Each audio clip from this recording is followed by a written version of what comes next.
کارن والش یه زن زیبای 42 ساله است که صاحب یه داروخانه بزرگ تو پایتخت ایرلند شمالی یعنی دوبلینه. به جرئت میشه گفت که هر زنی آرزوی موقعیت و زندگی اونو داشت.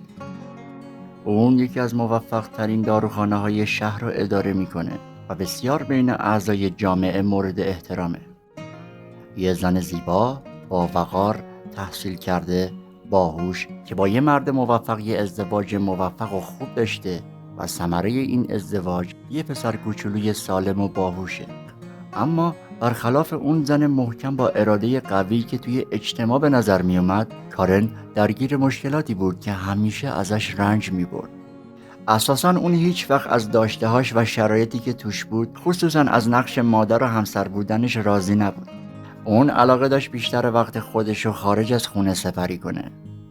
موهای کارن اکستنشن بودن و صورت اون پر از تزریق بوتاکس. اون هرچی به خودش و صورتش میرسید بازم راضیش نمیکرد و بازم تغییر بیشتری میخواست.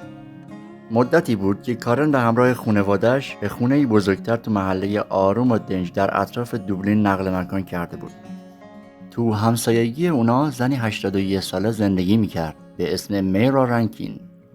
پیرزنی خوشرو و مذهبی که به گرمی اومدن کارن به اون محله رو خوش آمد گفت. اون یه پیرزن فعال بود و 8 فرزند داشت. میرا به رسم همسایه‌های سنتی خوب از لحظه اومدن کارن به اون محله هواشونو داشت تا به شرایط عادت کنن. مدت زمان زیادی نگذشت که مایرا کم کم متوجه شد که مشکلی وجود داره و رفتارای کارن کمی عجیبن. خانم رنکین براتون یه هدیه دارم. برای من؟ چی هست؟ ودکا؟ عزیزم شما زن خیلی مهربونی هستی، اما میدونی من زیاد مشروب نمیخورم. اما کارن در واقع ودکا رو برای خودش خریده بود و بیشتر میخواست از خونه مایرا و همنشینی اون استفاده کنه. خب اون اجازه نداشت که توی خونه و کنار بچهشون مشروب بخوره. هر طور که بود اون مایرا رو که یه پیرزن مهربون بود قانع کرد و اون دفعه هم دفعه آخرش نبود. اون چندین بار دیگه هم همین رفتار رو به نحوی تکرار کرد و هر دفعه به نوعی مایرا تو عمل انجام شده قرار گرفت. کارن یه جورایی به الکل اعتیاد داشت. اون زمانی که نمیخورد شدیداً دچار اضطراب میشد. ولی اون تونسته بود برای چند سال این اعتیاد مخفی نگه داره. اون در برابر نوشیدن الکل هیچی براش اهمیت نداشت. هیچی. و مایرا بیچاره شده بود همنشین مشروب خوردن کارن، حتی اگه خودش نمیخورد. کارن وقت و بی وقت در خونه مایرا رو میزد و با یه بطری ودکا یا ویسکی تو دستش میگفت اومدم کمی با هم گپ بزنیم. رسیدیم به 1-2 روز قبل از کریسمس 2008 و خانواده ها مشغول آماده شدن برای شب کریسمس بودن.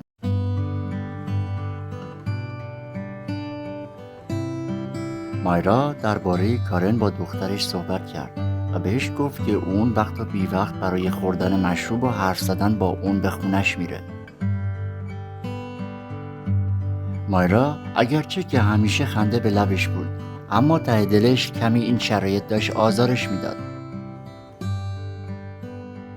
در اون سمت هم همسر کارن و بچهشون مشغول تزیین درخت کریسمس بودن.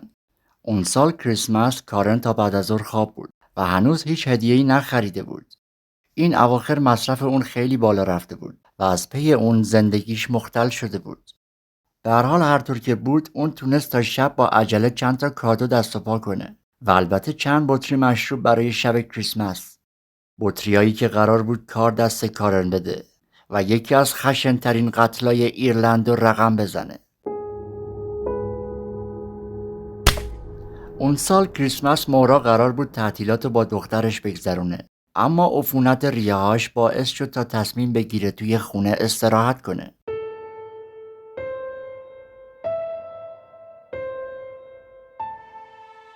و اما شب کریسمس، اون شب کارن اجازه داشت راحت باشه و توی خونه مشروب بخوره. کارن تنها ظرف 4-5 ساعت یه شیشه ودکا رو به تنهایی خورد و به سراغ شیشه دوم رفت. اون تصمیم گرفت تا شیشه دوم رو در کنار دوست و همنشین همیشگیش مایرا بخوره. حدوداً نیمه شب بود که کارن با یه شیشه ودکا توی دستش بالا سر مایرا ظاهر شد. هنوز کسی نمیدونه که اون کلید داشته یا در باز بوده یا تونسته در رو به هر نحوی باز کنه. کارن مست با صدای بلند سال نو رو به مایرا تبریک گفت. اما این بار مایرا که ترسیده بود برخلاف همیشه صبرش سر اومد و خیلی تند با کارن برخورد کرد. اون به کارن گفت که هرچه زودتر برگرد خونت. مایرا در مورد زیاده روی تو مشروب و حتی سرزده و بی‌موقع وارد شدن کارن به خونه اون چیزی نگفت. حرف مایرا این بود که شب کریسمس همه باید کنار خانواده خودشون باشن.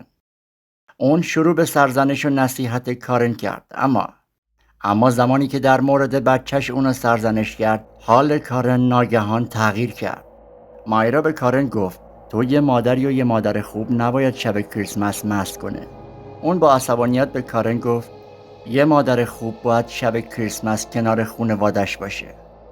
کارن بعد از شنیدن این جملات حالت صورتش تغییر کرد و انگار که تبدیل به یه موجود درنده شد. اون غیر قابل کنترل شده بود.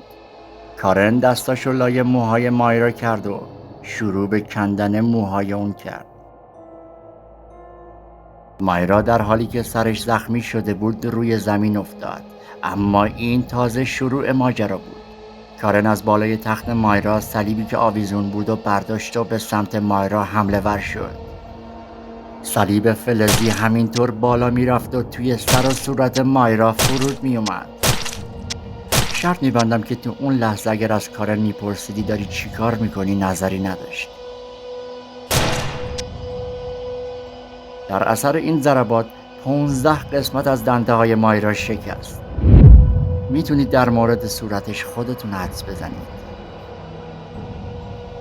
اون تاج خار روی سر عیسی قسمت چونه اونو کاملا پاره کرد.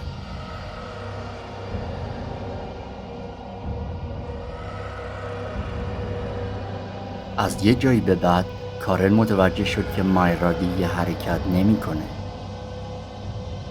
در آخر و در وحشتناکترین پرده این جنایت، اون با صلیبی که توی دستش بود به مایرا تجاوز کرد. کارن انقدر به این عمل ادامه داد تا خسته شد و همونجا روی تخت خوابش برد.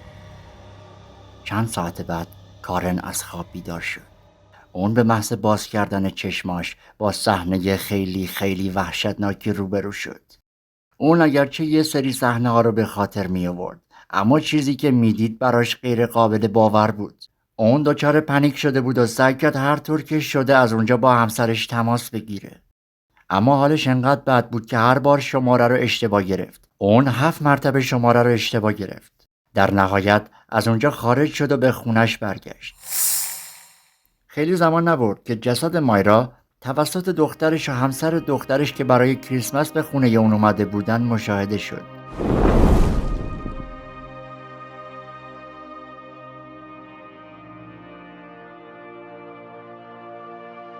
پلیسا از راه رسیدن و تحقیقات خیلی سریع شروع شد. واضحه که توی تحقیقات محلی کارن جزو اولین نفراتیه که باهاش مصاحبه میشه. اون به پلیسا گفت که باورم نمیشه. همین دیروز بعد از ظهر بود که نیم ساعت با هم مشروب خوردیم و بعدش من اونو بغل کردم و بوسیدم و برگشتم خونه.